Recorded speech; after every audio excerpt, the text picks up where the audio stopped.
ప్రతిష్టాత్మక Melbourne cricket గ్రౌండ్లో సెంచరీతో అదరగొట్టిన 21 ఏళ్ల నితీష్ కుమార్ రెడ్డి పేరు ఇప్పుడు మారుమోగిపోతుంది.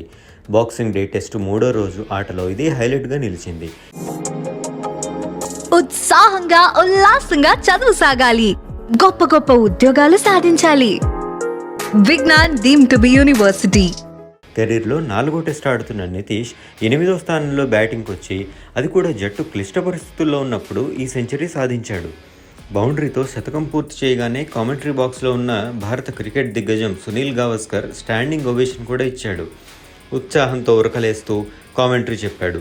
సూపర్బ్ ఇన్నింగ్స్, భారత క్రికెట్కి దొరికిన మరో యంగ్ టాలెంట్ అంటూ ప్రశంసించాడు. ఇక నితీష్ తండ్రి ముత్యాల్ రెడ్డి తన కుమారుడు సెంచరీ బాదడాన్ని కళ్ళారా చూసి ఆనందంతో ఉబ్బితబ్బిబ్బయ్యారు. ఆ వీడియో బాగా వైరల్ అయింది. ఇప్పుడు ఆయన సునీల్ గవాస్కర్ కాళ్ళకి నమస్కరించిన వీడియో కూడా ఒకటి బయటకు వచ్చింది. వద్దంటున్న మోకాళ్లపై వంగి మరీ సునీల్ గవాస్కర్ కాళ్ళకి ముత్యాల్ రెడ్డి నమస్కరించారు. ఈ టైంలో ఆయన ఎమోషనల్ కూడా అయ్యారు.